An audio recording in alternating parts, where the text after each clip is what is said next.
Welcome to the right renovation. Keep motivated and stay on board. Good morning, lovely people. It's Monday morning and we're up and we're going to do a bit. I did a little bit at the weekend. Let me just show you the few bits I did. I filled in that hole with some expanding foam. I'm going to cut that off today. I did put a little bit too much in. Did that. I've been around a few of the walls and filled in with a bit of bonding.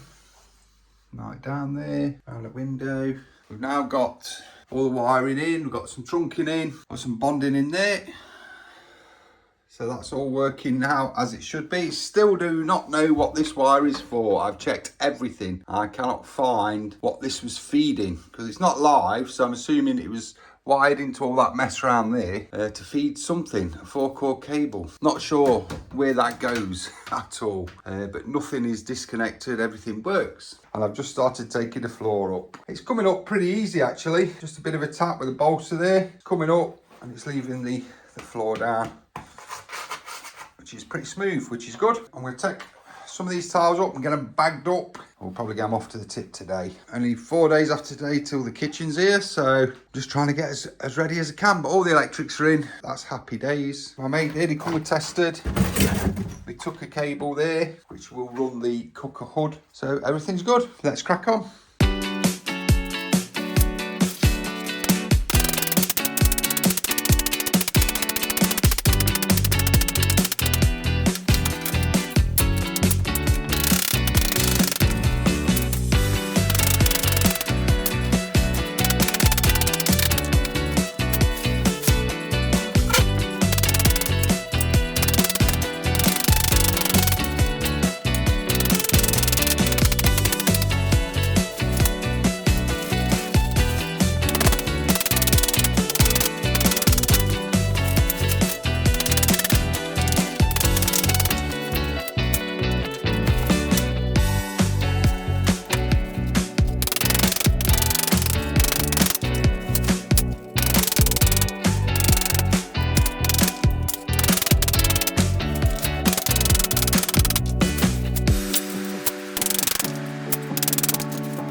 I've got off the floor at one. It's not too bad. It's been pretty easy. 3 bags of rubbish. Heavy ones as well, so I'm off to the tip. Okay, so I'm back from the tip. Didn't get wet because it stopped raining, which is good. Got rid of them 3 big bags of tiles, so they're out of the way and they're not bothering us anymore. So I'm gonna have a look at this. I bought a tin of this expanding foam from Screwfix. £8, £7 something. No nonsense one. To be honest, I wasn't happy with it because when I shook it. When I first sprayed it, was just air coming out. I struggled to get it flowing. I wasn't that impressed with it, so perhaps look at getting the more expensive Soodle one. But it's done its job. But I always let this go off for a day. I did it yesterday and I thought I'm not going to bother touching it because it goes off nice and firm. And try and cut it slightly lower than the profile. You can sand this, it says. So I'm going to cut this. I bought one of these from Temu. I'll tell you something, it was about £4 and you get a couple of extra blades. It's just a great little tool for doing stuff like this. Anything you want to just kind of saw off flush. Brilliant little bit of kit. So I can't argue with it really. So this stuff should cut pretty easy. Let's see. I'm going to try and bend the blade in so it dips down into where the hole is.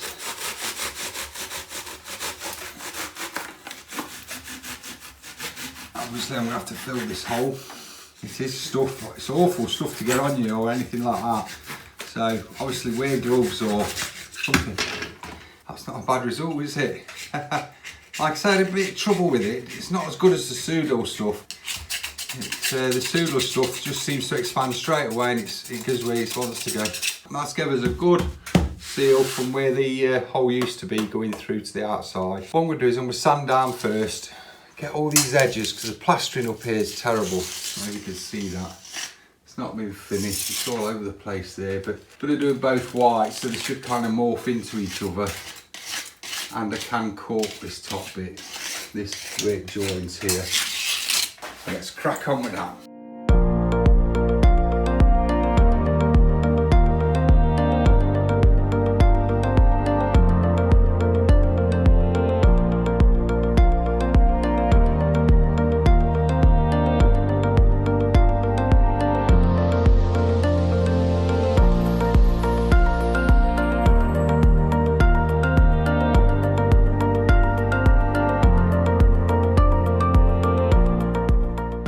So, I've been in the corners, I put loads of filler up onto the ceiling and onto the corner of the wall. Well, obviously we're going to have to wait for that to dry and sand it down. As you can see, that big hole, I've filled it full of filler. Big filling knife, I went across the whole lot 3 or 4 times, get a nice smooth finish. Little light sand on that. It'll be a nice perfect finish, which you'll see it when that's got a couple of coats on it. I just really want to get that out of the way so I haven't got to do it when I put my wall units in. So we're going to have to let that go off. Don't know how quick it's going to go off because it's not very warm today. But okay, so I've come to a bit of a grinding halt. I've just been checking my kitchen plans and double checking them, and it turns out they're wrong. I just phoned up and it's a bit late to change them. My plan was, so if you look how this is now, I've got the oven unit there, a 300 there and a 500 there. Now, I wanted to keep it pretty much the same, but what I thought was I want to move the cooker that way 300 so it'd be in the middle of the worktop and put that 300 unit there, which is great. That all works out, I don't have to change anything, which then works out for me to have, I'm going to have a 600 cabinet there with a 300 joining it there with the corner cooker hood and a 500 there, so it all matches up. I've just looked on here, I've got 600 and 300 there, which is good. My 300 is there to move my cooker hood and my cooker 300mm over.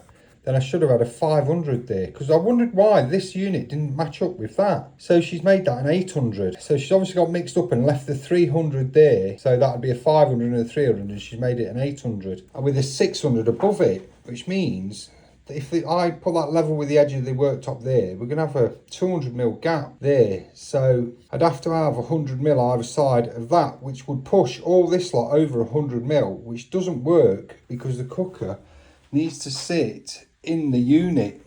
And if you go over it, you have to start taking out the tops of your unit, which you didn't really want to do. I can't change it, so what I'm going to have to do is I'm going to have to buy a unit to add on to the end of there.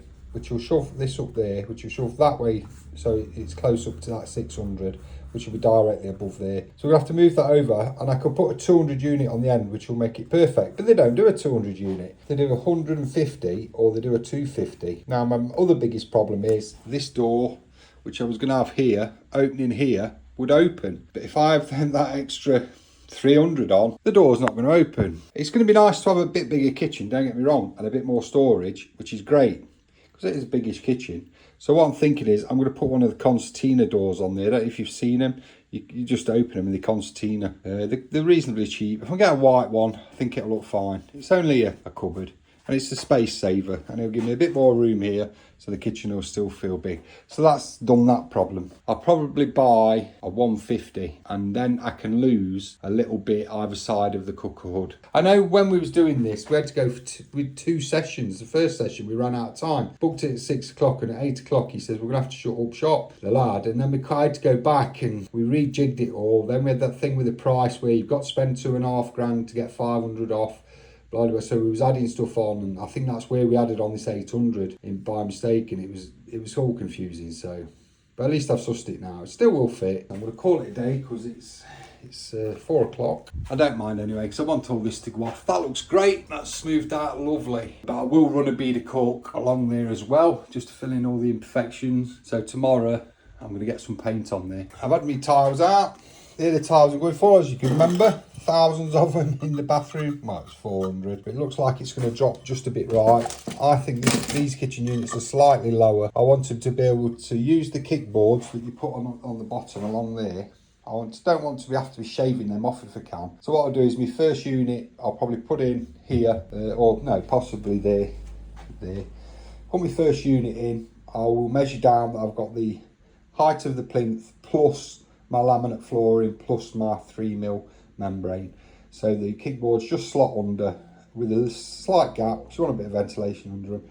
Then I've got the height of my worktop. I think that's going to bring these up slightly. So I think my first tile will probably be somewhere in the region of that, which will be perfect, just to slot underneath that socket. Nothing ever runs smooth, you know that. We can only keep trying. I think I've done this the wrong way around as well. I will learn one day. So yeah, a bit of an head scratcher today, but we've sorted it. And you'll find that all the time whenever you're doing anything. Unless you get it right first time, if you're better than me. But that's the whole fun of it, isn't it? So join me tomorrow, and we'll get that painted, get that looking all right. You'll be able to see it coming together then.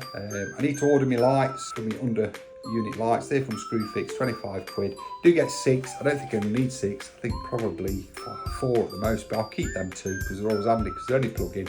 And you can buy the drivers and everything else with them, so we'll perhaps use them on the next project. That's it, I'm waffling. I'm going to call it down, I'm going to tidy up, give this floor a good sweep. We'll see you tomorrow. Bye.